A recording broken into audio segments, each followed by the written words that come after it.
Wake up already. It's Friday. It's Cardinals week.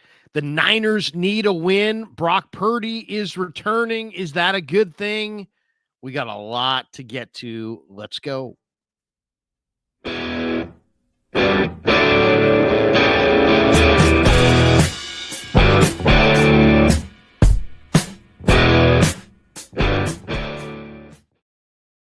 Friday, November 14th. Wake up. It's good to see you again. Thank you so much for being here. Subscribe to Damon Bruce Plus. Subscribe to the Krug Show. We come together for Wake Up on, pardon me, Mondays and Fridays. And on Fridays, I'm still here in the home studio. But look at Larry down at Levi's Stadium. And like you said, it is Cardinals week once again here, Larry. And look at the camera work. Look at that. So, you want to see that TV? You want to see that TV mounted on the wall there? That's not on. 50 incher, 38 incher. What kind of inches we looking there? How many inches you got, Larry? Now I'm doing Radnich's. That looks like a 46er. Okay. Again, we're doing Radnich bits. I'm going to say 46. Yes, that's a Radnich. Yes. Look, it is all about Brock being reinstalled as QB1, and that is a good thing. I mean, I don't think we can really draw negative things around that, but there's some apprehension around the move. Is it the right time for the move? This is all on the table today. The 49ers, obviously believe when the player's ready to play, the player plays, and I do subscribe to that. But the Niners are in the advantageous position of having a backup quarterback who has more than done the job. And as we sit around talking all that ails the 49ers right now, Larry, no one's brought up quarterback play really once this year. That has not been the problem. So a fix there, going back to Brock, probably doesn't change things that much. But if you go ahead and you get back Alfred Collins this week, that's a good thing. You get D. Winters back this week, that's a good thing. And if you get Ricky Pearsall back this week, that's got to be a good thing for the 49ers, because who to throw the ball to continues to be a question week to week. Hopefully that answers that question a little bit more. Ricky Pearsall coming back hopefully gets this offense moving a little bit more into the end zone, not just in between the 20s, Larry.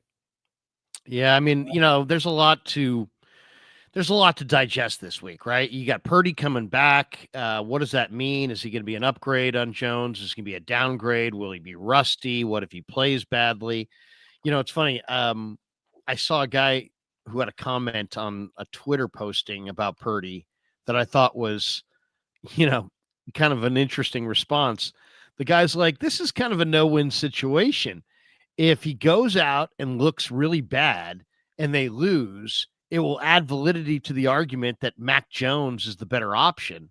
But if he goes out and dominates and then the 49ers put up 35 points and look amazing, then the organization looks kind of foolish that they didn't, try to get some defensive help at the trade deadline. So it's like, we'll see what he looks like. Obviously, I the one difference between Brock and Mac is that, Purdy really isn't even though he doesn't look like this physically, he's actually a big play hunter.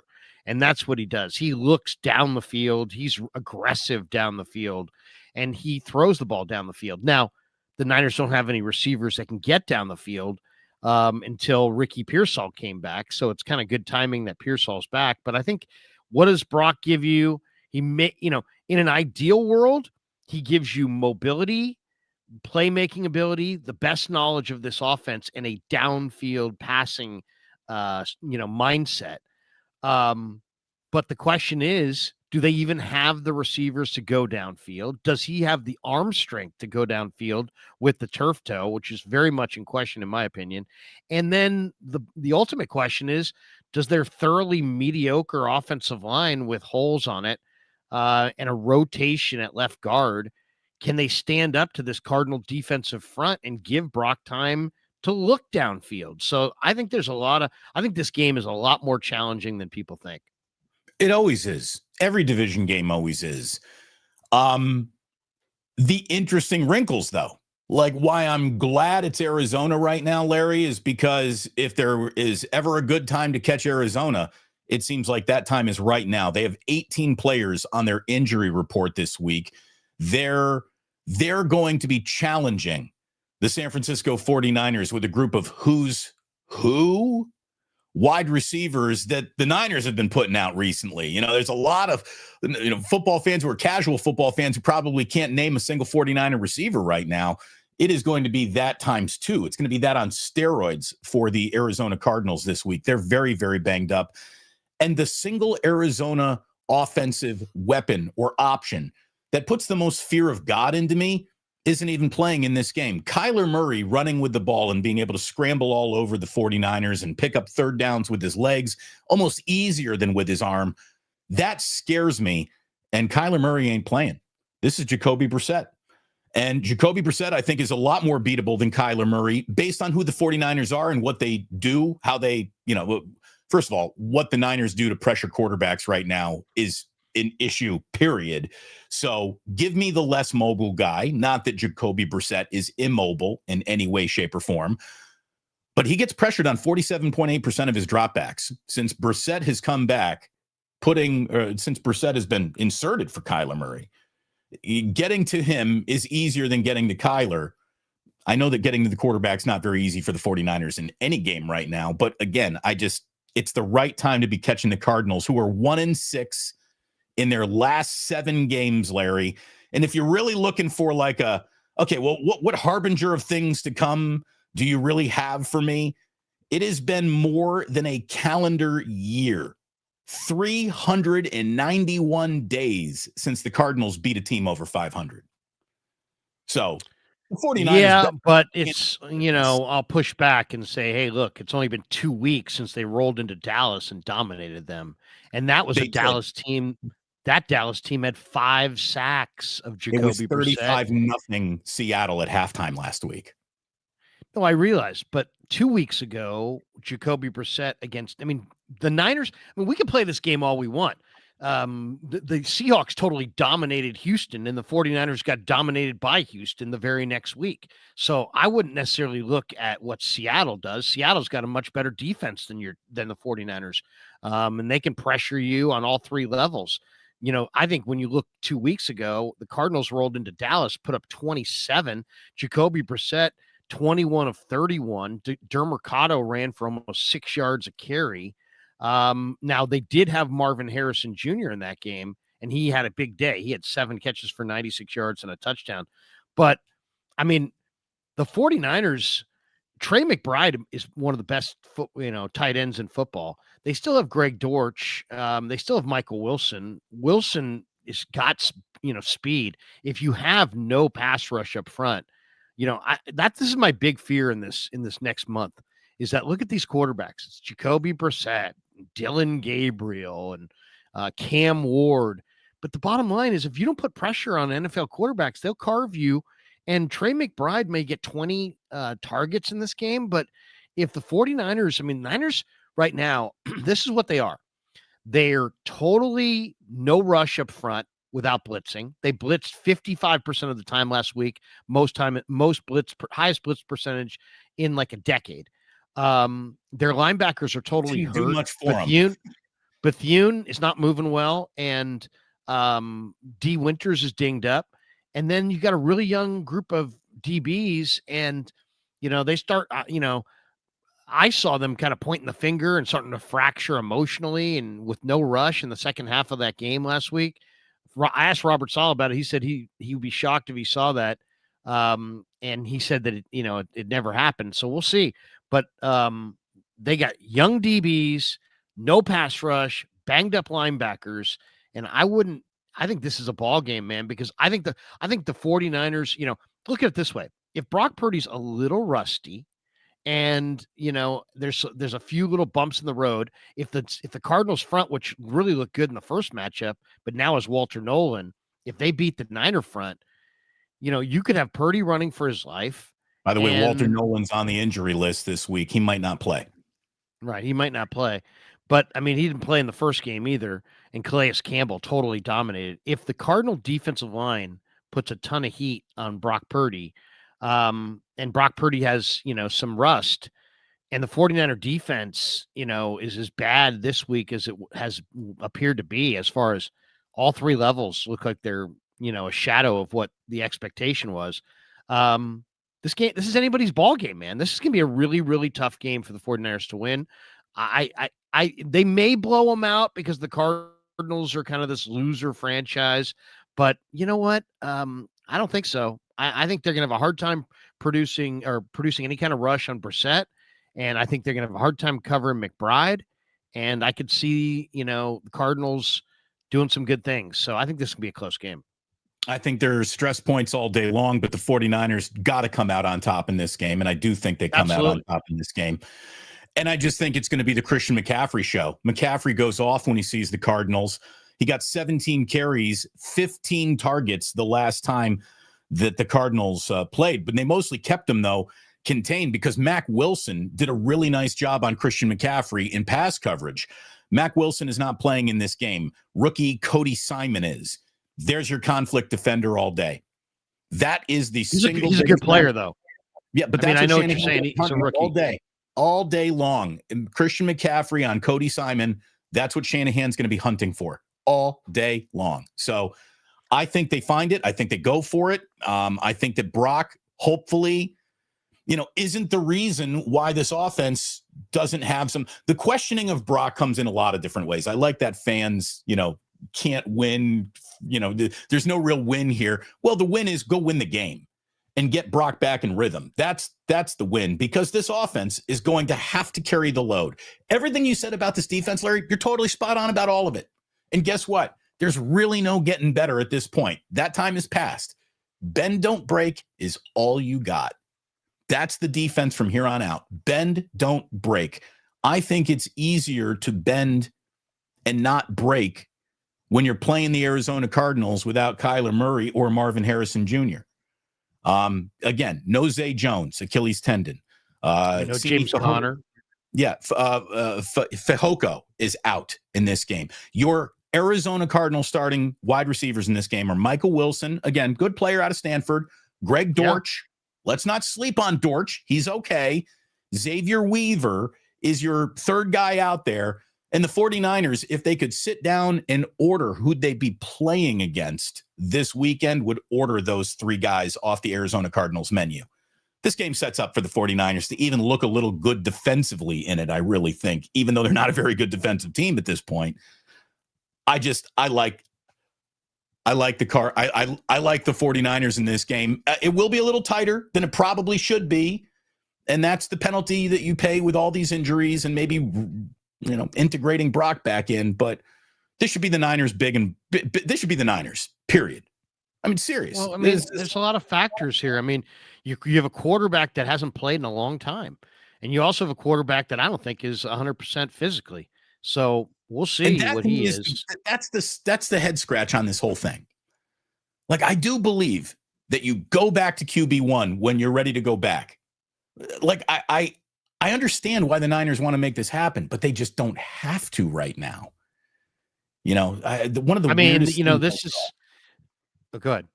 Well, one of the weirdest things I saw was someone says this is stalling Mac Jones's momentum.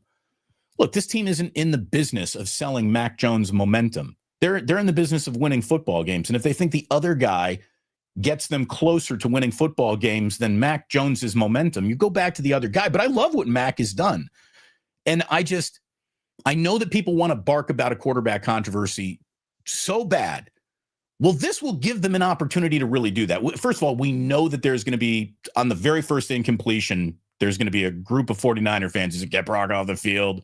God forbid he has a turnover, Larry, a fumble, an interception.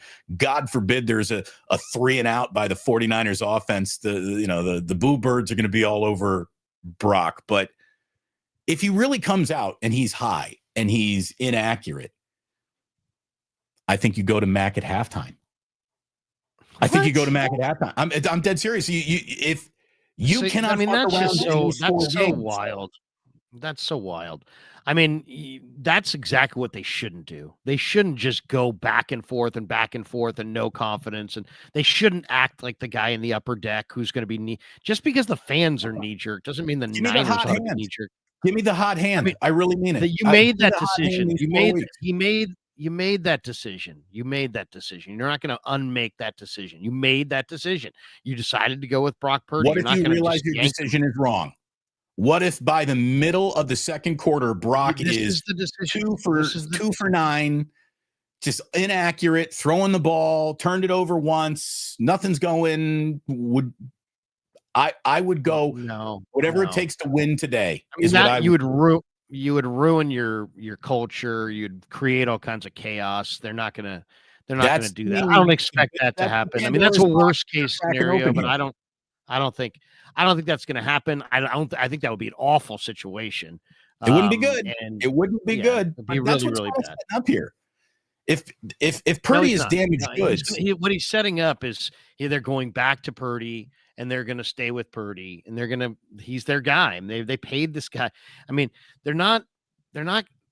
these guys they're keenly aware of this situation and all the different parts of how this could potentially go. So they didn't go back to Brock in a knee-jerk way. They gave him a long time off, and now they're going to stick with him. My guess is he'll have to be literally hurt before he gets knocked out, before he comes off the field. But I mean, he may be hurt. I mean, that's the other thing. It's like the guy that I'm seeing at practice still looks like he doesn't plant on his right foot. Still looks like his passes are kind of loopy. Still looks like he doesn't like really feel good running. Is more of a slow build up and then a quick darting guy like he used to be. To me, I understand why he wants to come back. But I totally disagree with it. And I think he's not ready, but look at it this way. If you're Shanahan and Lynch, you got a good quarterback room. You got a good quarterback chemistry. Shanahan's already said it, Damon. The injury's not going to heal between now and the end of the year. So I think you probably let Brock come back when he wants to come back, when he says he feels good enough to come back. I'm sure that everybody's discussed all the different options. They kept him off the turf. They kept him away from the Rams. They see a nice, soft landing spot right here for him. And it is a soft landing spot, but if he's not up to it, it's going to be a huge negative for the team. But I think get to at least duck behind the curtain of, hey, we gave it a shot. We wanted to get him back out there. Everything was trending in the right direction, but man, he got out there and that toe just started barking again. And at halftime, we went back to Mac. There is a way to PR yourself through that decision, whether it be true or not. Well, also you have to, you want the perception to be that you gave Brock the best opportunity to come back. It wasn't like, oh man, you just threw him to the Wolves in his first game. No, you didn't throw him to the Wolves. You're at home. I mean, you're on the road, but basically it's almost like home because there's no real home field advantage there. But you're playing the Arizona Cardinals, a team that last week gave up a ton of rush yards. I would imagine the game plan will be a heavy dose of CMC and Brian Robinson, a lot of running. And I mean, Sam Darnold threw 12 times last week. And I said to Kubiak, I said, would you like to replicate that game plan? And he's like, yeah, I mean, they got up 35-0 and then they ran it the entire second half. But yeah, if the 49ers could get up in this game, I think they would take the ball out of Purdy's hands and run the heck out of it.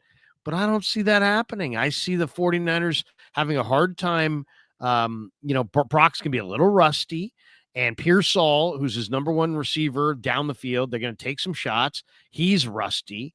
And even though they've been practicing, Damon, I just think there'll be enough rust and inconsistency there to make the offense just be okay. And then I don't think the 49ers defense can stop anybody. And that includes Jacoby Brissett and Trey McBride. And I don't even know who's running for the Cardinals. It could be Michael Carter. It could be DeMercado. I don't know if it matters because the Niners don't stop the run. The Niners giving up 5-6 yards a run on almost they're getting to teams are getting to 2nd and 2, 2nd and 3 all the time against this totally mediocre defense. And so they can't even earn the right to pass rush. And when they do, they're woefully weak. Maybe he'll drop the football before he gets into the end zone, and that'll help the 49ers out a little bit. I killed my survivor pool earlier this year. And then, of course, what happened was Gannon then kind of punched him or hit him or whatever and yelled at him. And then Gannon got fined $1 million for doing that, and the Players Association got involved. I think it was 100,000. I don't think it was a million. Was it 100,000? I thought it was a Yeah, million. it was a big number. It was a big number. I thought it was more than that. Anyway, Yeah. but a lot of money. And you know, something like that probably would have just totally gone unpunished in the past. But DeMercado actually has resurfaced as kind of their guy. So Michael Carter might be playing this game, but I think it's going to be DeMercado, and the Niners aren't stopping the run. So that the big question is not just what does Brock Purdy look like and Ricky Pearsall, but can the 49er offensive line pass protect? And then one thing is, like, I think the Mac Jones has made this 49ers offensive line look better than it really is. He gets rid of the ball so fast that he neutralizes the rush. Well, Brock Purdy holds the ball longer. He's more of a downfield thrower, but he holds the ball longer, which potentially leads to more sacks behind this line. So, but then this game's volatile, man. This game's volatile. The Niners have to run the ball this game. Yeah, no, his ability to move around, though, will hopefully buy him the time difference there. But how well will he move around? I mean, we're all going to see him for the first time in a long time on Sunday, and it's going to be really interesting. And so one of the things that I'm going to be tracking, Larry, for the rest of this season is something I'm just calling the 3-and-out ratio. Because I think this entire year pretty much is going to get decided on what the Niners are offensively on third down and can they get off the field on third down. That's it. That's the whole damn year is right there. The defense forcing a 3-and-out at any point in time is almost like a turnover for this group. That's how bad they are. That's how unable to stop the run, getting pushed into, second and very manageable, like you were just saying, all the time. Anytime this team gets a 3-and-out, defensively, it's almost as good as a turnover for them. It really is. I don't know if this team has 10 3-and-outs in them remaining this season. We'll find out, right? Now, when it comes to offense, again, it really hasn't been the problem, man. The problem is scoring. But they've been moving the ball, lots of first downs, and this offense not going 3-and-out. Well, I just think it's huge. I mean, McCaffrey in the last matchup with the Cardinals ran 17 times for 3 yards a carry. They got to run. We need to see Brian Robinson. So here's the thing. We have officially reached I don't care about anybody's feelings. I don't care about anybody looking bad in the post game. I don't care if you do have to. Hey, Brock, it's just not working here. At halftime, we're going back to Mac because Mac is working. Do it. And if the guy wants, he can go cry in his incredibly rewarding contract and all the pages in it if he has to. I'm not here for feelings anymore. Production. If Christian McCaffrey isn't running with the ball, get Brian Robinson Jr. some touches, Kyle. This is a week to do that. Brian Robinson looks like he might be a better runner than McCaffrey right now. Yeah, I mean, the last 2 weeks, Brian Robinson has averaged 7.2 yards per carry. Yeah, run the ball. I mean, I don't care who you run it with. Just run the ball. Run the heck out of the football. I absolutely would. Run the ball because, I mean, here's the thing. Limit the exposure. I mean, the 49er offensive line, can they block this Cardinal defensive line? I think they can, but I would rather see the 49ers try to do what Seattle did last week, because what Seattle did last week is exactly what the Niners need to do, because the Niners, you said it, there's no trade deadline coming. There's no cavalry coming. It is what it is. They've got young DBs. They've got a thin front. They got injured linebackers. They're going to have to go with what they can do up front. Salah's going to have to scheme a bunch of pressure. All that stuff's going to have to happen. There's nothing they can do. So they have to protect this defense, because this defense will not stand up. If they just say, you know what, go at it. I think Trey McBride, if you have Trey McBride in fantasy this week, oh my God, he's going off. He's going off. I would say he's going to have 15 targets, 12 catches for 100 plus yards. How come Jonathan Gannon can target a tight end 15 times, but Kyle Shanahan can't? You know, there are teams out there who force feed guys because that's the way to win today. And it happens, and that guy's double covered, and it still happens. And all the coverage is shaded to that side of the field, and it still happens. It feels like other defensive coordinators are able to take away what Kyle wants to do a little bit too frequently this year. Like, it's not that Kyle has ever been a force feed the guy, but more than ever, he seems to like, oh, something's working. Let's see if we can get something else to work. Just stick with what's working. I think that's how you beat the Cardinals. Just stick with what's working. You don't have to be too clever here. You really don't. Kind of an interesting soundbite, Larry. I want to bring this up and share it with you. Did you see the video of Arizona Cardinals defensive coordinator Nick Rallis talking about facing Shanahan multiple times? Did you see that video? Yeah. Did you share it with your audience? Because I have it. I thought it was pretty interesting. I got it too. I can bring it up real quickly if I want to share this because I think it's interesting. From Monday, you know, it's from early in the week. It is from earlier in the week, but it's kind of interesting. And let me just roll it out because we criticize Kyle for being a little bit too predictable, and everybody's onto him. And this speaks to, you know, the opposite of that. He was asked, does it get easier to face Shanahan because you've coached against him so many times? And here's the answer. He took away from the first matchup with that offense. I mean, yes and no. Like, first matchup, sixth matchup since I've been here, you know. No matter what, it's hard to prepare for. I actually just left the meeting with the coaches, kind of going through some things that are difficult. And I said, keep watching and let me know what you guys figure out here. Like, make sure it's simple, you know, because it's difficult. Like the way it's the run and the pass game. On how he can game plan it, number one, to get them in advantage positions, but then two, to dress it up. You know, I think the advantage of playing them before is I don't even know where we would be looking at that for the first time. It would be harder. But no matter what, it's hard every week. I always joke with the coaches, like I like kind of, you know, staying ahead of schedule. As soon as San Fran week hits, you're behind schedule, just because it takes you so long to work through what they do. You know, credit to them. Like it's really good. I like that. As soon as San Fran hits, you're behind schedule. I mean, that's a testament to how good Kyle really is. And I even see, you know, Andre over here is saying like coaches have to say that. They all know the motion and the window dressing Kyle loves.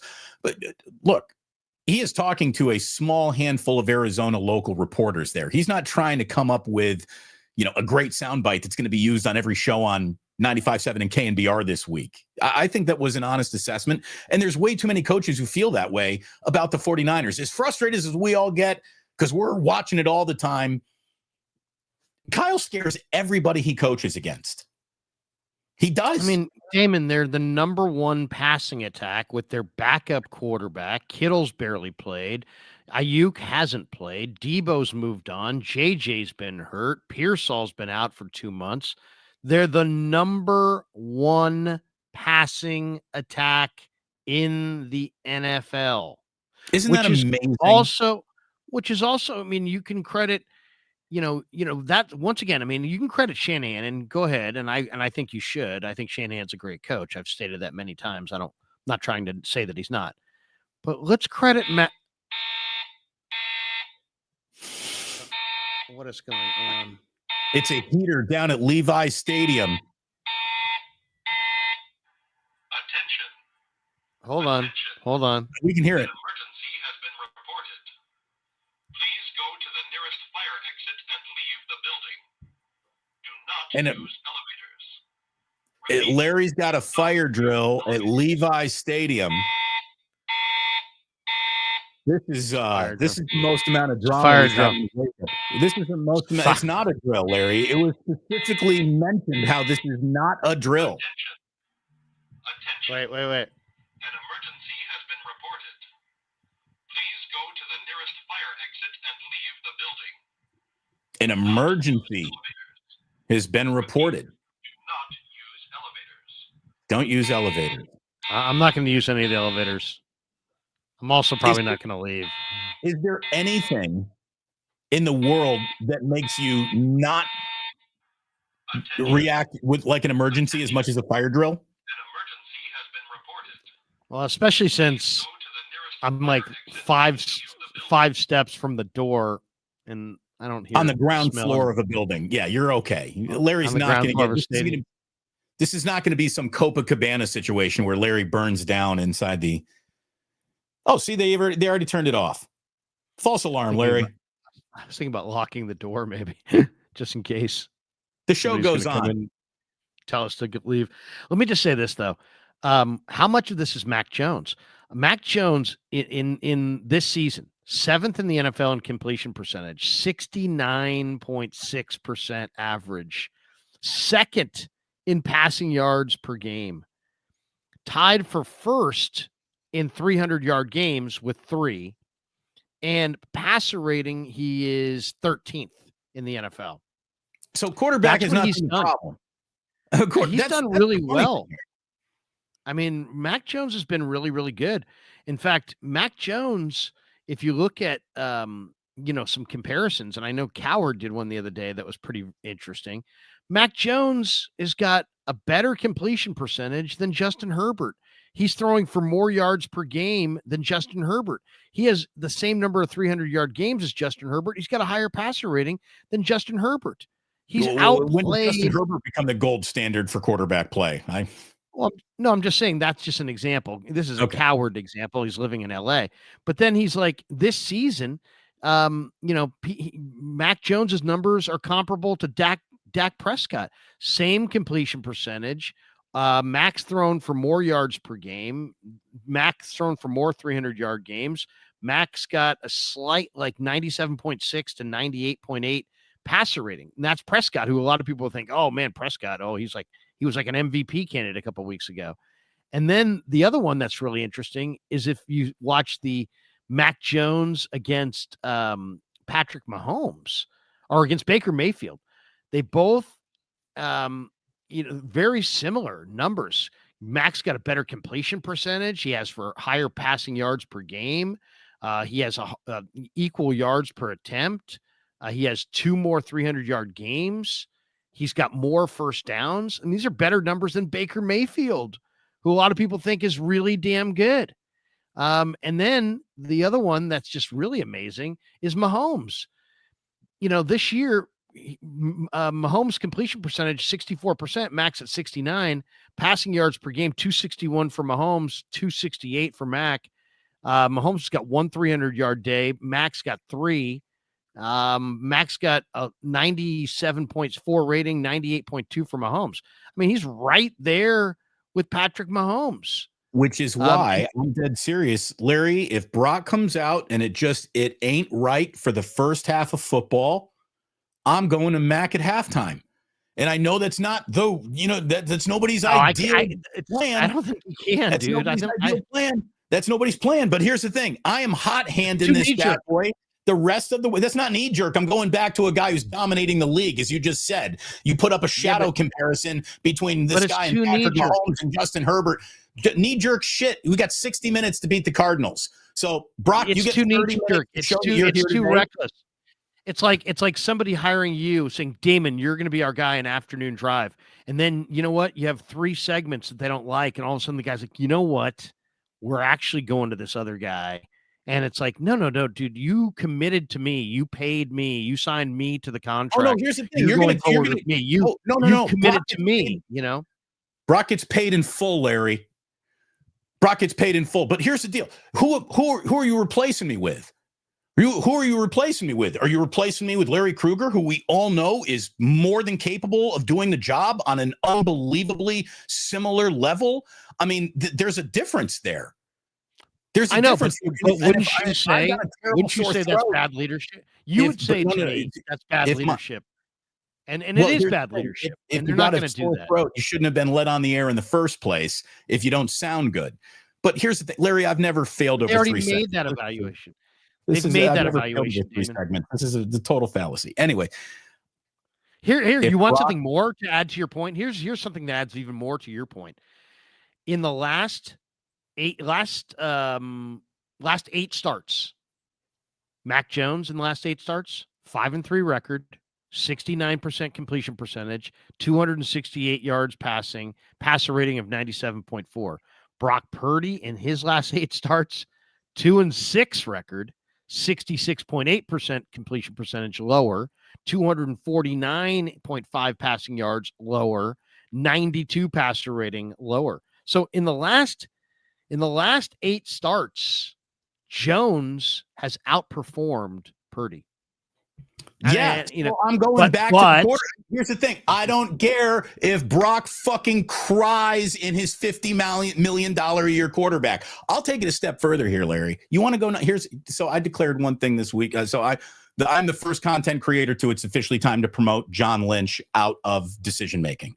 It's goodbye, John Lynch. That is my one offseason recommendation. I think I've seen enough from draft picks and reaching like 100 spots in the draft for the wrong guy over and over and over again. I like you, John, but you got to be removed from the equation. I don't see how the 49ers win a Super Bowl with John Lynch picking the players. So that is my point that I made this week. And I'm going to make another bold point here. Guess what? Give Mac a chance to win. And if Mac continues to look good, if for whatever reason, by hook, by crook, by injury, whatever, we have yet to see the last of Mac Jones, and Mac comes back and he looks good and Brock just didn't look particularly good. Guess what we got? We do have a quarterback controversy going into next season. And I'm just going to tell everybody in training camp, may the best man win. We got an open competition for QB1 in the 2026 49er training camp between two quarterbacks who we both like very much and are both under contract. That could be happening here, Larry. That could be happening. If Brock is he's under contract. If Brock is damaged goods and has this huge contract, I am going back to my backup quarterback who is playing well without thinking about a millisecond of Brock's feelings, position, social media. I don't give a shit. If it's 14-0 Arizona at halftime, I got Max starting the third quarter. I think that's terrible head coaching. Because here's the bottom line. What's worse head coaching? Going back to an injured quarterback when the other guy's playing pretty damn well. Yeah, but once you made that decision, I don't think you undo that with one bad half of football. But you just don't. This is your guy. You've been saying this is your guy. You've said that this is the right time. I mean, I'm skeptical. I told everybody what I saw going into the Jacksonville game. His throws looked high. He didn't look comfortable. He looked kind of sore. He wasn't moving that well. He looked like he didn't want to run. I see a guy now who's got a little bit more of his release point down with the toe, with the toe being sore. So now he's back. He's got good hand-eye coordination. So his release point's pretty good. But the arm strength doesn't look right to me. And the mobility looks very strained. And the quickness, the real quickness, first step looks totally impacted. So I wouldn't have brought him back, but I understand why they did. And here's why they did, because they had to let him compete for the job and, get out there and show that he's the guy. He wants to get out there. I don't think they really think, Damon, that he's going to last the whole rest of the year. So if you said, let's predict what we're going to see. Here's my prediction. I think he plays really well. I think he comes out and actually plays well, but then gets hurt again and has a recurrence of the turf toe within 2 games. So I think he's going to play well, and people are going to be like, oh, yeah, that's why they went back to Brock. And I think I could see him playing well, especially early. But even though there's potential for rust, I think he's going to know that he needs to be on his game in this game. I think he's going to come out. I think he's going to play well, but then I think after a couple games, he's going to have a recurrence of the turf toe, and it's back to Mac. And I think it's probably, the smarter thing to do to then you can at least, Damon, focus. Let's say it's 2 weeks from now, 3 weeks from now, 4 weeks from now, somewhere in this kind of soft stretch. Then you can actually focus on how do you go forward the rest of this year with Mac as your 1 and Martinez as your 2. And I think you get the Purdy thing kind of out of the way because or he comes back and plays great and stays All right, healthy. we don't see Mac again this year. And we don't see Mac again, but I don't think that's best going to case scenario. happen. I think he's going to play a couple games, play pretty well, so it'll like quiet down the people who are like, "Oh, Purdy's not good. Purdy's not the guy. Purdy's not the guy." I think he'll come back and show us, "Hey, Purdy, Purdy is the guy." But he'll have a recurrence. He'll be out, and we'll be back with Mac. That's just my guess. Well, look, I mean, I hope they got it right. Look right to me, Damon. There's a. In fact, maybe I can find the picture. Here's the deal. I understand what you're saying. Like that's a terrible plan, Damon. That's bad coaching. You don't commit to a guy and then go knee-jerk. Here's the thing. I don't want to hear about it sounds good on a show. It sounds good on a talk show. Everybody's got a plan until they get punched in the face. And if the Niners get punched in the face, they do have a backup plan who's been very successful, and you got to go to it. You can go into a game with an idea of how you want it all to go. But if it doesn't go in that direction, you got to do something else. Like the best laid plans need to be scrapped when they are not working. So if Brock Purdy doesn't play well, and it's not like, oh, that drop was on Kendrick Bourne, or that was a strip sack fumble and that was not really his fault, or if let's just say he's objectively inaccurate and bad, this is a game you got to win. You are out of pissing away football games. You did that against Jacksonville. But, so dude, wouldn't you admit, though, I mean, if he does that, oh, my God, he's inviting the circus to town, and he's smarter than that. And I'm going to show you something, though. But here's the thing. That's why I wouldn't do this at this time. That to me is you can't win here. Let me show you this little picture. You tell me what you think of the right foot of Brock Purdy on this, okay? This is just practice video. This is what I see as well. Now, you can see the other quarterback in the screen, but just try to isolate on just Purdy and just try to isolate. This is Purdy, and try to isolate just on the base, the strong right foot base. What kind of strength does he have on his base when he throws? Here it is.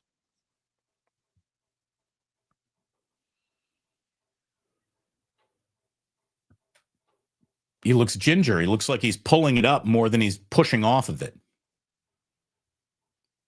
It doesn't look like he's driving off a solid right leg. Look at the last one right there. Wait, let me back this up.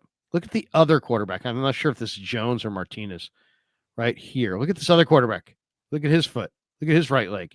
It's much more in the ground. Look at Purdy's kind of, and that's not he's like throwing it kind of on his front leg. And he's not really driving off the back leg. Well, and all I'm going to tell you, for a guy who gets a lot of, his arm strength is a problem, jokes cracked on him. Arm strength will be a problem if you're not coming off that back foot. If you're all arming it out there, he'll throw an interception this week. Not only that, his balls to the sideline look loopy. The receiver's catching it. It's not zipped out there. It's like it's thrown. He's accurate. Like I could see a lot of corner routes, because that corner route, Damon, you can just kind of drop it in the bucket and you're kind of throwing it with some loop to avoid with touch. And I could see him throwing that ball pretty well. But it's when he needs to the 12 to 18 yard cuts, the ins, the outs, where you got to really zip it, or when you're on the wide side, the wide hash, and you're on the other side of the hash, and you're thrown to the wide side of the field, and you're trying to stick it in there. You got to be able to make that throw. He doesn't have that same zip that I saw in July. So to me, that's what I'm seeing now. They claim Kubiak claims he looks great. Brock claims he feels great. So bring on the game. Let's see it. But if I had to predict, I would say he'll look good. He'll have pain. He'll start having issues with movement. He'll get hurt, and they'll be back with Jones. And by the way, yesterday I thought kind of an interesting thing. John Lynch is really talking up Adrian Martinez. We really like Adrian Martinez. We really like what he's seen. I think there's more to Adrian Martinez than people think. I really do.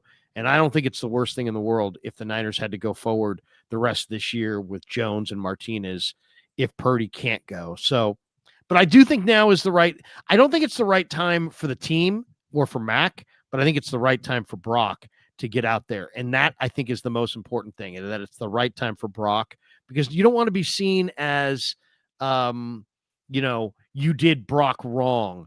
You want to give him the best chance to succeed in his return so that there's no questioning you. I kind of see it the other way, Larry. I see it the opposite. I do think they're making the wrong decision at the wrong time right now with Brock, and more time is prescribed by 3 out of 4 dentists when it comes to turf toes. So I would have absolutely waited to the bye week. I would not have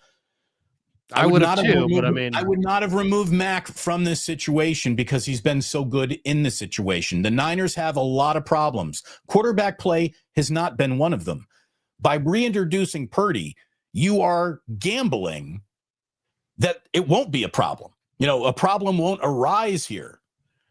And if he's really that much better than Mac, then that's awesome. Then that means game back on. You're about to go 4-0.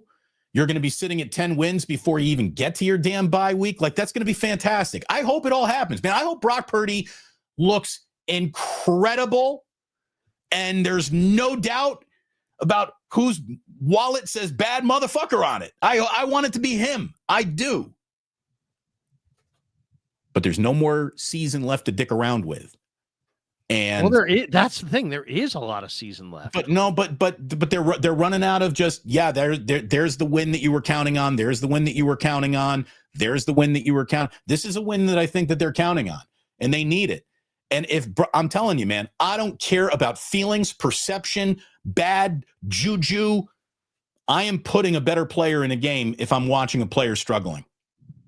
There was a report last week that if Jones and the Niners had won the game against the Rams, that they were going to commit to Jones going forward this year. Now, I don't know if that's true. That's horrific coaching and roster construction and management. That's ridiculous. That was the report last week. From who? So, was it Rappaport, Pelissaro? One of the main guys had that if Mac played well and they won the game, that they were going to commit to Mac. He did play really well. He played well. He's not the reason why they lost. And they didn't commit to him.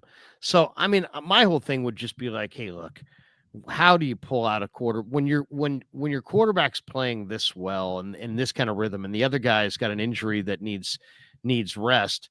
I mean, to me, it seemed like the obvious thing. What do you want? Do you want Brock to be there in the playoffs? If so, wait till the bye week and then let him play that last stretch of the season and into the playoffs. But I think he wanted to come back now. They brought him back too early against Jacksonville.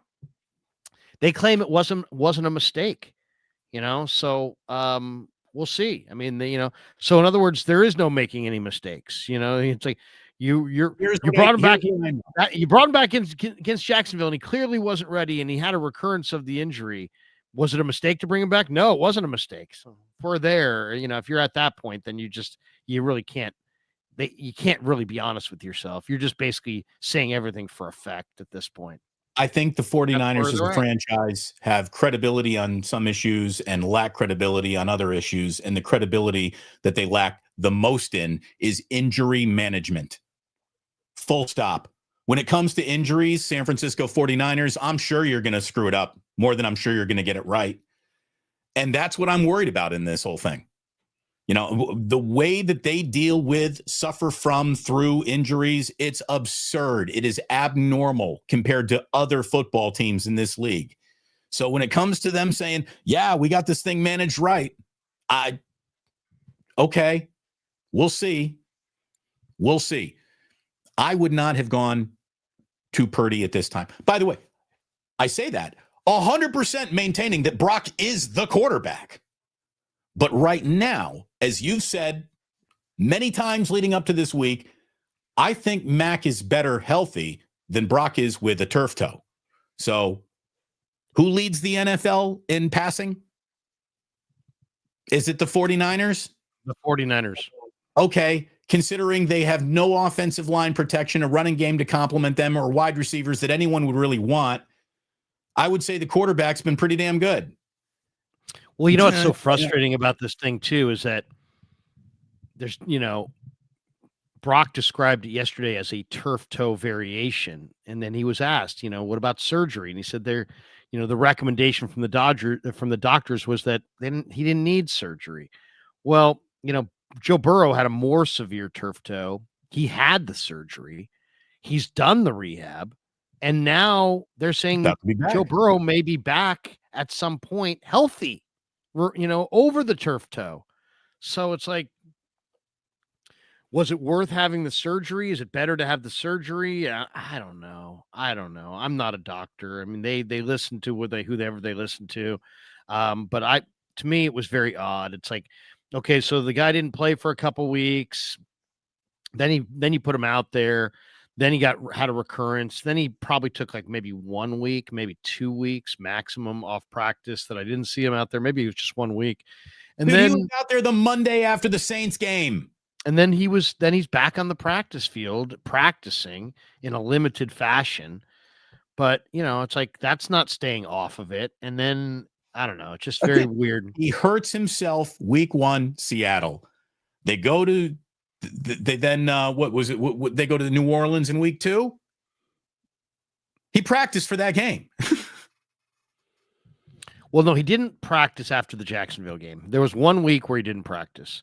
But then he was back out there the week after. And it's like, the doctors that I talked to said that you want to stay off it. Now, was it turf toe? He says it was a turf toe variation. So who knows? We're just getting all this double talk and side speak, and who knows? At the end of the day, I really don't care. I really don't care about it other than, the particulars, other than how do you play? But I would have sat him out, but Larry, maybe they feel like they had to do this for him. The reality is Mac Jones is playing well, and maybe Brock's coming back because the toe's feeling better. Maybe the toe's feeling better because Mac Jones is playing really, really well. Who knows? So there's a lot at work here. Now, Brock said, "Hey, I love Mac and what he's done," and I'm sure he does because, and I'm going to mention this to Shanahan later. When I was in the CFL, we're having a staff meeting in like the mid 90s, and Kay Stevenson, who was the former head coach of the Buffalo Bills, came in, and we were talking about our quarterback room. And at the time we had David Archer and we had Kerwin Bell was our backup, and they were pretty good. They were pretty good guys, pretty tight. And Kay Stevenson's point was, the culture of your quarterback room is vitally important, and that the culture of your quarterback room will eventually, over the course of the season, become the culture of your football team. And that's where I think the 49ers are really in a good spot, because the culture of their quarterback room this year is very, very healthy. And great. And that's because Jones knows his place. Purdy is respectful and helpful and has been signed to the contract. He's not worried, am I going to get paid? He got paid. And then you got 2 young, impressive young prospects in your guy, Rourke, who's a very, very good prospect. I mean, a very good prospect. He might be a very good NFL quarterback. And then you have Martinez, and Adrian Martinez is also showing some really good things, and they're all about the same age. So I think there's a good vibe and a trust in there. But I think also there's a competitiveness, and Brock he's a competitor, and he's a gritty competitor, and he wants to get out there. And so I think you just got to let him do it. Otherwise, you start to have a bad situation. You got to let him come back when he feels like he's ready to come back. He's ready to come back. Let him come back, and let's see where it goes. But I think it's actually smart. Why? Because if you push this thing off too late in the year, then when you got to go back to Jones, it's like, hey, you're too close to the playoffs. I think it's better for a team to know in that final month what they are whole. And I think this Purdy thing, either he's going to play and he's going to play through it and it's going to be fine and he's going to win, he's going to be great, or he's going to look like a shadow of his former self. He's not going to play well. They're not going to win. He's going to have another injury, or he's going to have a recurrence of the same injury, and he's going to be out. Yeah, and if that shadow starts casting And early then in it's this going back to game, Jones. do something. Again, you don't That have can't this. be this game. It can't be in this game. It's got to be. You got to give this guy.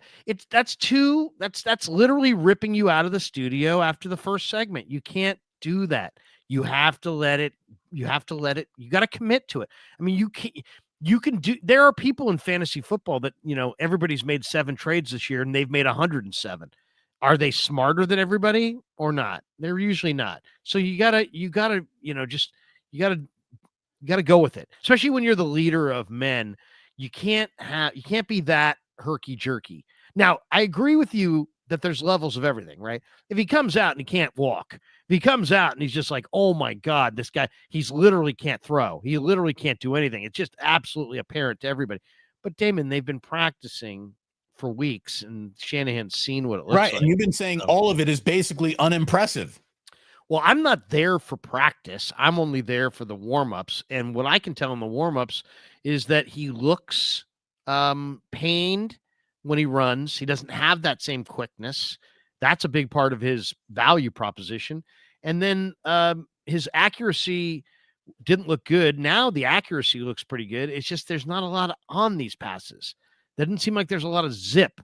Now, I'm not there for the full practice. It's more of a warm-up, so maybe he's warming up, but it doesn't look good to me. The portion I'm seeing looks like the arm strength is a question and the escapability is a question, and I would stay with Jones because I think it's really hard to get good quarterback play, and Jones is playing really well.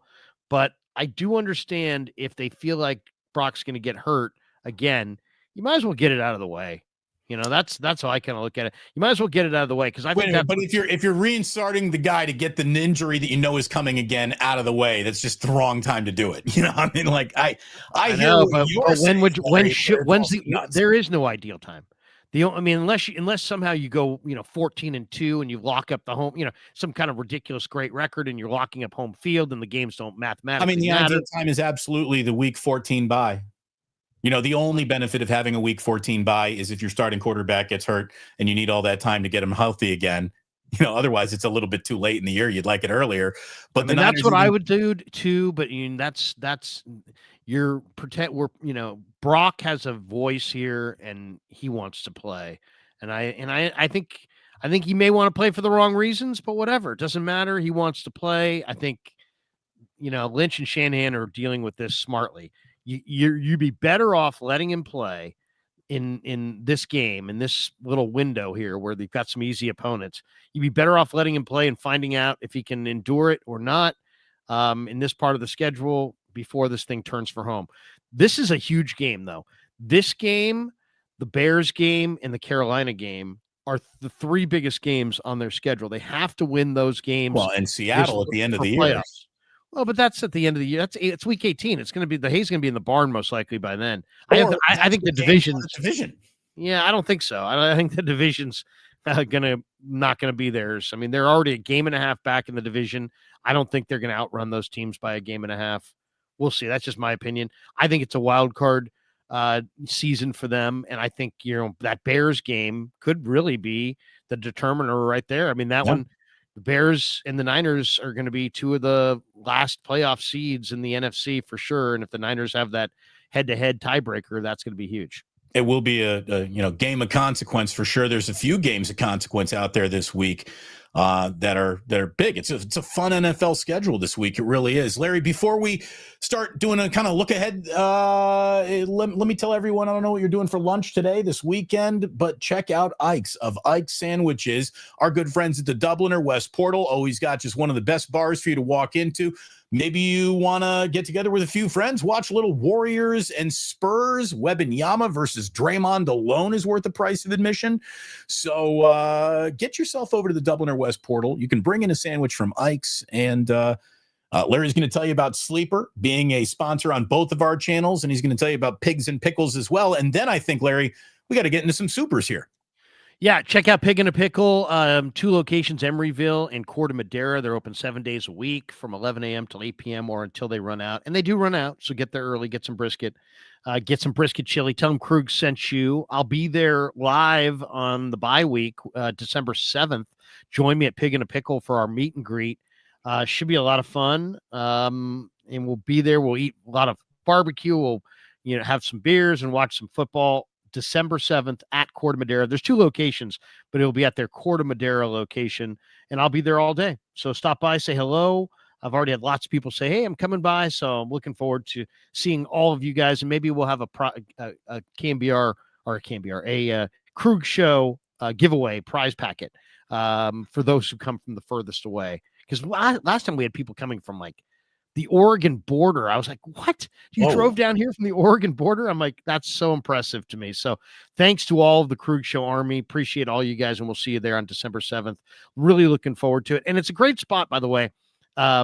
If you want to come hang out for a bit, have some lunch, it's a great mall to go Christmas shopping in. Well, first of all, so for those who have not been, Corte Madera, where Pig in a Pickle is, one of their locations, is like the outdoor California mall that you see in movies. Like it's a very, very high end, every place you'd ever want to go mall. Nothing but nice, well-kept Marin MILFs walking all around the place. Nothing but BMWs in the parking lot. It's nice living up there in Marin. Oh, it's a beautiful mall. You're right. It's amazing, and it's the pretty people are definitely rolling around. But anyway, by the way, I love this. I love right here. Hey, you guys remember when Larry was in a burning building? Yeah. Yeah, Larry, how is the emergency situation developing around you?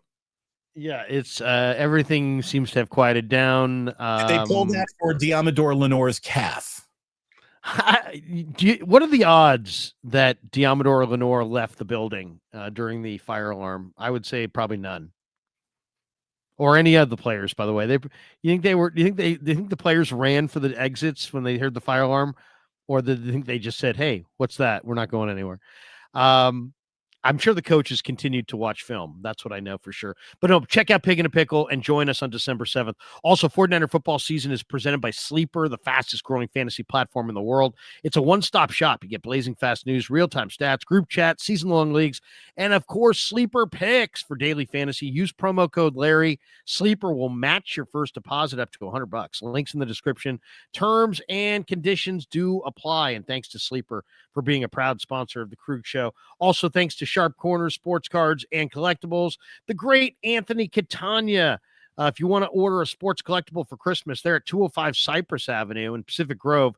But you can call them, 831-521-5264. You can order things online, and you can order things from him. And get this, if you are a Krug Show fan, if you just mention me, say to Anthony, hey, I heard your spot on the Krug Show, he will do free shipping on anything you order between now and the end of the calendar year. So you want free shipping on a helmet that you order from Anthony Catania's Sharp Corners, Sports Cards, and Collectibles. He will send it to you in Columbus, Ohio, or wherever you are for free, which is very cool. So thanks to Sharp Corners for being a proud sponsor. All right, let's hit some supers. And I threw in a couple extra ones in there. Here we go. We got this one from Ernberg. Chances Brendel steps on Brock's toe. 36-17 Arizona. That would be something else. If he stepped right on the turf toe. Just Brendel. Jake Brendel's signature moment. I am become death destroyer of words.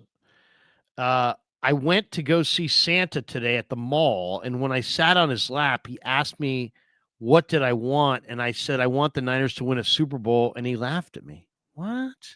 That ain't right. Come on, Santa. A little early for a mall Santa. Are you sure that was actual a mall Santa? Have you done the mall Santa with the boys this year? Have you guys ever done the mall Santa? No, we don't do mall Santa. We do Guardsman Tree Lot Santa. There's always a Santa that comes down for Kids Day at the Guardsman Tree Lot. So that's when we get our kids on a lap Santa pictures. Dude, when my kids were your kids' age, I'd be like this. You'd be like middle of December. I'd be like, I thought I heard something. I mean, I would just get my kids into it. Kev, wait a second. I thought I heard Santa. Yeah, he drives around all throughout December. He's always Ozzy is and Kev would be looking like, up the fireplace. Is he? Yeah, he leans in and looks up, and I say, "That's dirty. Get your head out of there." Kid knows. Good things are coming. David E. Any chances Robinson gets more playing time this game? I hope so. I hope the Kyles realize that he's got a player here that can help him win games and run the ball, and he needs to use him more. Seriously. I say Bill that at Kennedy. at the detriment of my own fantasy team, by the way, because I got Christian McCaffrey. So there you go. I expect both of them to have good days. Bill Kennedy says 50-50 Purdy doesn't finish the game. Hope I'm wrong. Oh, my God. Don't say that. Hope you're wrong, too. Come on, Bill. Think positively like Ernberg. Demo needs to stop talking so much and play better. No, I want cocky, shit-talking corners who play very good. I love Demo. I love the way he goes about dealing with being I'm a badass NFL corner. I think he's great, and hopefully he can play. What tweaked calf Wednesday in practice, Larry? There's a little question he could go. If not, I'm guessing we're, what are we looking at? Daryl Luter Jr. starting opposite of Renardo Green with Upton Stout in the slot. If Demo can't go, hopefully he can. Yeah, they'll be okay. I mean, they'll be okay either way. But Ernberg saying, Demo, shut up. Jason 49ers. Morning, gents. Don't worry about no Harrison. Our defense will make their UFL rejects look like Rice, Largent, and Moss. LOL. Yeah, seriously. I mean, it's like, if we at the end of this game, if we're like, I'll tell you this. This is what's going to make me sick, where I'm just going to actually lose my S. If I walk in to a post-game conversation where sycophant media assholes are saying Greg Dortch has got talent, he's got hands, he's got ability. Michael Wilson runs a blah, blah, blah 40. He's legit. If we are talking up Dortch, if we're talking up the greatness of freaking Dortch in the post-game, I'm going to lose my S. We're talking Greg Dortch. Silences Rogers. We got to make the T-shirts there. You got Dorched. Son of a Dortch. Silences Rogers. Rogers struggled with a bad toe. Brock will be off. Oh, great. Jason, I wish they would have brought Brock back against a non-division opponent, honestly. I know, seriously. Not somebody who just knows them well. And these games are always tight. PWS, this isn't college football. You don't just pull someone out unless they absolutely can't go. Brock is our guy when healthy. End of story. Yeah, We get it. Here's the thing. The reason we don't do things around here because of tradition is the stupidest reason to do anything. React to what is happening in front of you. And if what is happening in front of you is Brock can't play dead today because of this toe, you got to make a decision at halftime as to what you do to need to win this game. Period. I'm not here for feelings or the way things should be or the quest for perfection, which is so far behind us, you shouldn't even be looking at it anymore. You're all about clicks. That's what you're about. You're all about clicks. No more baity. You're all about clicks. Damon's all about clicks. Hey, man, this isn't a starting pitcher. I can already see the people in the chat. Damon's all about clicks. All about those clicks. How many times a week do I get that accusation on comments?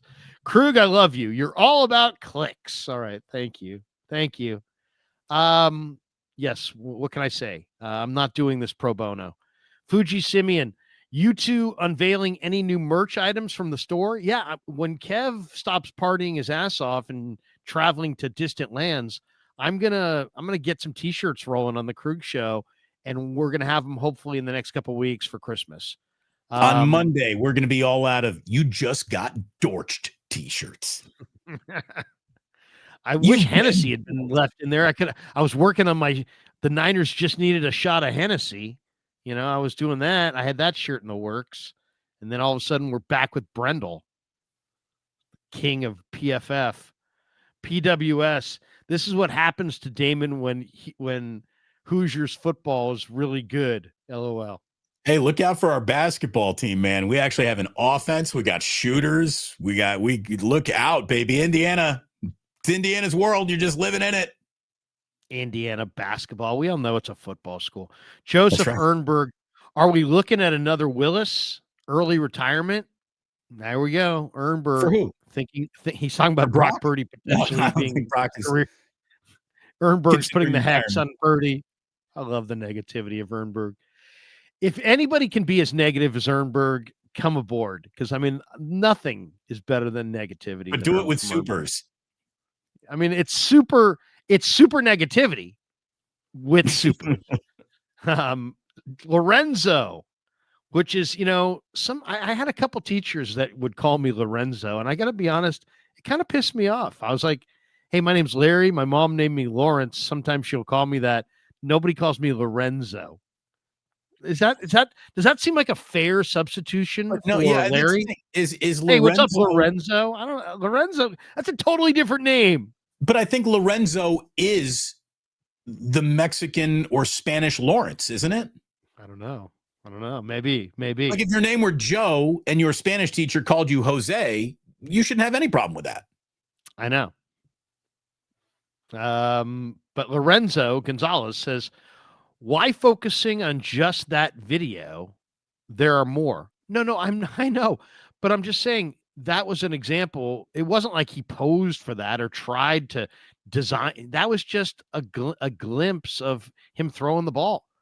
Yeah, I mean, I'm just saying that the arm strength, it's everything. It's the total package. I watched this guy this summer. First of all, I've been here the entire career, so I've seen almost every practice the guy's had. But I also watched him this summer. His arm strength was amazing. Brock Purdy this summer was driving the ball down the field better than I've ever seen before with touch, accuracy, and power. And I don't see that thrower right now. I really don't. And I'm just trying to be honest with you guys. I'm hoping like you guys for the best. I want to see Brock come back. I want to see him thrive. I want to see the Niners win. Right. I want to see Brock play a level of a football game where the words turf and toe aren't even used on Monday. We're not even talking about it. Wouldn't that be great? That's what we want to see, and that's what the 49ers want to see. That's what they're trying to manifest. Our concern is, are they trying to manifest that a week or two early here? Yeah. But yeah, I mean, I'm not trying to say, this is it. I'm just showing you an example. MSQ since 2017, who's drafted better between the Giants and the Niners? I mean, you can put the Warriors in there too if you want to have a who's done less with more conversation. Listen, Justinian Jessup to you. I don't know what you didn't like Justinian Jessup, or are you not a big fan of Nico Mannion? Have you not been watching? Who's that other donkey they drafted? Hey, dude, I don't even know if I'm a fan of Brandon Pajemski yet. That's their problem. Brandon Pajemski. God, send that guy out of town. He is annoying. I'm the Shohei Ohtani of you're not even good. Shut up. You're the Shohei of nothing. Done. This is the most injured team I've ever seen. There needs to be some kind of change. Go lighter in practice. Who the hell is this team's doctor? Stevie Wonder? I think Stevie would even see that these way too many injuries here. Look, I know that they've got to be asking themselves the questions that we're asking out loud all the time. They've got to be internally auditing what they do and don't do, what is different about what they do, what is different about their tap water than anybody else's. Here's what I would do this offseason. I would kick John Lynch up to a promotion that gets him out of the war room on draft day. But he can have a new promotion. He doesn't get fired. He's not dishonorably discharged or anything like that. But Lynch is given a golden parachute upwards. Bring in the smartest young talent evaluator you can find and spend money on in football, and then go hire whatever team, once you do all the research, has the least amount of injuries over the last 8 years. Some team out there is the least injured NFL team over the last 8 years. Hire that fucking trainer. whoever he or she is. Go get them. Dunn says, growing up in the Harbaugh era, something I felt was we never had to worry about everyone dropping like flies. This team needs a priest on standby. It is something else. It is funny when it's by league rule, but when you leave practice, there's always an ambulance that has the engine running outside of practice. Mm-hmm. And I always thought, that's interesting. They have the engine running, but that's the rule. You have to have the engine running. So as soon as the practice starts, they don't just have an ambulance on standby. They have an ambulance and the ambulance is sitting there with the engine idling. They don't even take a chance that it won't start. That's amazing. They just leave that car running. And by the way, that's by league rule. If you care that much about player safety, you are admitting how dangerous this all is, and there should be lifetime health care provided for every single player who practices on an NFL field. I'm not saying that their kids and their wives and their dependents are covered under this health plan, but every single NFL player should have lifetime universal health care going forward. And I just saw that the NFL is not happy with the NFLPA's player surveys, the report cards that they've been doing. They don't want those going public anymore. I would say, hey, you'll never see another report card again. Here's our negotiating point. We want league-wide health care. Yeah, I've been arguing for this for a long time. It's a $25 billion industry. There's more than enough money in this business to pay for a lifetime. It would be robust. It would be incredibly costly. There's no question about it. But think about the PR. You can look people in the eye. You can look the camera in the eye, and you could say, hey, you know what? We know our game is dangerous. It's inherently dangerous. Football is inherently dangerous. But anybody who plays a single snap of football in the NFL has lifetime medical under our plan. You can be the example, the new standard for all. It's such a powerful position if they would understand it. But the NFL is trying to graduate from its mom and pop roots to its corporate roots. And somewhere along the line, somebody's going to tell them, hey, guys, we have enough money now. We should do this and we shouldn't do it for them. We should do it for us. And you cut a deal with, Blue Cross Blue Shield to be the official athletic endorser. And you just, if it were going to cost you $1 billion to do this, once you sign that deal, it's down to about a half bill. You know what I mean? So there's all kinds of ways to make this work for the players, for the league, from a PR standpoint, and it's the right thing to do, and everyone knows it. But you'll be on the right side of player safety from now on, because you'll always know that right now you've got players that drive themselves so hard because there's nothing guaranteed. And it's they're in this ridiculous kind of situation where their life is their livelihood, but their livelihood could be gone at a moment's notice. And there's not really much protection as far as insurance policies and that kind of thing. So they're living a life in the fast lane. And yeah, they may get riches, but they may wind up with nothing. And a lot of them are poor and destitute, sometimes years after that. What the NFL needs to do is eliminate that whole high stakes volatility and give these guys lifetime medical. And then you can look the players in the eye and look the public in the eye and say, hey, we're partners and we care about player safety because we're invested in our players, not just when they're making tackles when they're 23. We're invested in them when they're walking down the street when they're 63. We are invested in them. They are invested in us. And then and only then, I think you could sit there and say, you know what? The violence in the game is no longer a guilty pleasure. It's just, it is what it is. And I think they'll get there. They'll get there, but they're not there yet because they haven't graduated from the mom and pop era. Barry Ford says, bang, bang. I'm not sure how smart it is to let Brock play. Because I don't mean to step on this because I love Barry and Mary and everything, but let me tell you, good wishful thinking, Larry, it won't happen because corporate greed and fucking over your workforce go hand in hand. No, I disagree because unlike other workforces, there's PR attached to this, and how people feel about football is very much tied to the bottom line of football. And as time goes on, Damon, people are going to get softer and softer and softer. And the violence that the players' bodies endure is going to be viewed as more and more of a hardship. And I think if you get out in front of this and give the lifetime medical, it changes the whole But there's dynamic. no element of and the that equation that we're unaware of right now. Everyone cost of it- crystal clearly understands what's going on here, and not a finger is being lifted to make it right. But the cost of it eventually, the cost of the healthcare compared to the cost of the good PR, believe me, as this thing mushrooms to where it is now, $20 billion industry, your good PR means so much. So there's a real value to that. And I think what's going up greater is the value of the league's going up greater. So the value of the PR is going to go up with it. And eventually, in a very short amount of time, the value of that PR is going to be greater than the cost of this healthcare, which is still going to be a massive. Here's the thing: until that day, until you got a 1 penny over here that is more than 1 penny over there, it ain't going to happen. Which means it's only about cost, and I don't think that cost ever. I don't think the cost of that PR ever outweighs the cost of that insurance policy. So I don't think they're ever going to buy it. I totally disagree, because the power of the PR is to be able to push the greatness of football, where all it takes is a high profile death or terrible concussion situation to change. I mean, already the numbers are clearly down across the U.S. in the number of kids playing college or high school football.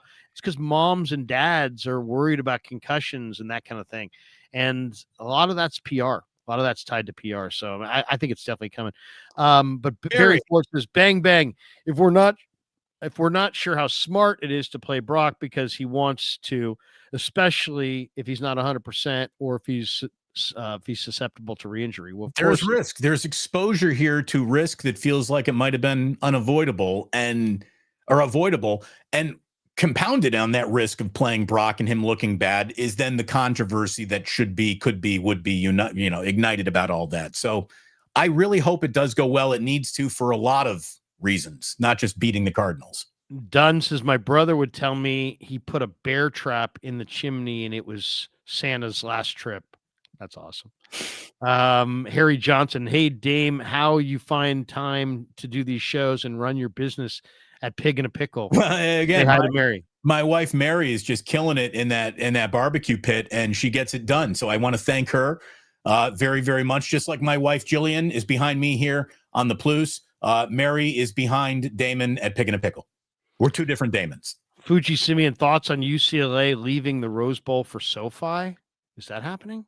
So there's a lot of talk that they want that to happen. There's a lot of lawyers and lawsuits that are going to be there. Well, I mean, look, Pasadena's far away. Renovation? Well, they've got more suites to sell. They've got more. Oh my God.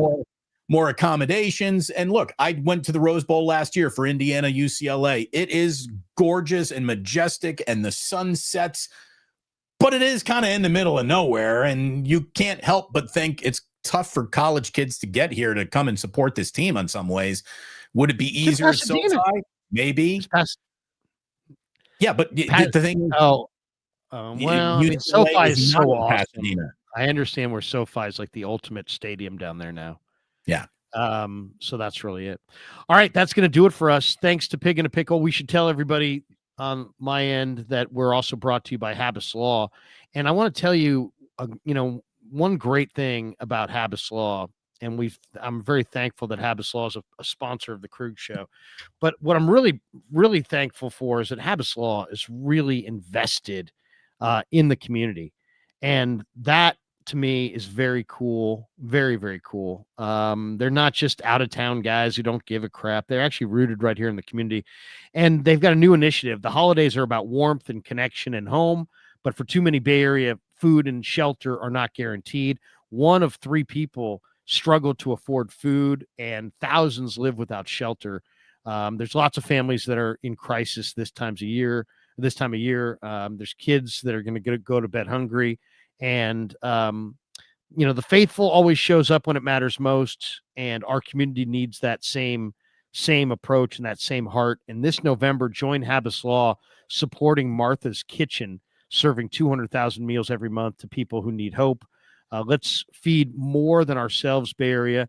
And if you want more information, visit marthas-kitchen.org and you can donate today. Habbas Law, always fighting to make it right. Thank you to Omar and Tarek Habbas for the kinds of initiatives that make our community a better community. I really do appreciate their sponsorship of my channel, but also of how rooted they are in the community. Once again, Barry wants to know, Larry, does Habbas Law handle VA disability cases? I believe so. Give them a call and ask them that question directly, but I believe so. 1-800-INJURED is their number. But yeah, visit Martha's, MARTHAS, Martha's-kitchen.org, and you can make a donation and help feed people during the holiday season. And, I just want to say to all you guys out there, thank you so much for all you've done for my channel, for Damon's channel, for the growth of our YouTube channels. We grind, we work at it, and we appreciate every single one of you guys. And hope all of you and your families have a great holiday season. And obviously, anything that you can do to help others, man, we appreciate you. Absolutely. It's a great community. Harry Johnson says, hey, Larry, can we get some Krug Show merch, shirts? We have shirts right now. If you go to the Krug Show on YouTube and just look under store, there's some shirts there right now that you can order. And my son was wearing one when I left the house today, my 15-year-old. So you can wear that to school? He said, maybe. He said, the kids like it. I'm like, all right. So I may be giving away some shirts, and we're going to try to design a few more themed shirts coming up here in December. But yeah, absolutely. Right now, just go to my YouTube page, The Krug Show, look under store, and there's a bunch of stuff, mugs, t-shirts, sweatshirts, some really cool ones. There's a real cool white one with a Krug Show logo in the middle, and the logo is like a patch, and they sew on there, and Kev ordered it, and it's really looks great. I mean, he wears it all the time. I'm like, man, that's a good looking sweatshirt. So anyway, check that out, and thanks to all you guys for supporting the channel, and of course, Wake Up on Fridays. Damon, I'll give you the final word before we bolt for the door. Don't get dorched. You don't want to get dorched this weekend in any element of your life, certainly in the 49ers and Cardinals game, but you don't want to be dorched at dinner. You don't want to be dorched by your kids. You don't want to get dorched. So avoid any and all dorching this weekend. Good advice for everyone, especially the 49ers. Good luck to Brock, and everyone hit like and subscribe, because we're going to be back here on Monday morning breaking it all down. What happened in Arizona? No one will give it to you better than Wake Up with Damon and Larry here on both of our channels. We thank you all very much for hanging out today. And please do like and subscribe. Bon voyage. Thank you. Larry, that's all I got. Go Sharks! Oh my God, you guys shut out, Macklin Celebrini. You gotta shoot more. You gotta shoot more, Macklin. Now that everybody's watching, now that everyone's paying attention, everybody's leaning into the Sharks. Gotta shoot more. What I've said it before. I wrote AJ Jenkins' name down in that envelope, and there's been so many times I'm looking in the mirror, going, "Damn, Trent Baalke, you're a good-looking man." But why did you write AJ Jenkins' name down in that envelope?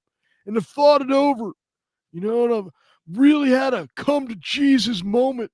I should have wrote Greg Dortch. Should have gone with a Miata. That's the way to go. That's a winning car.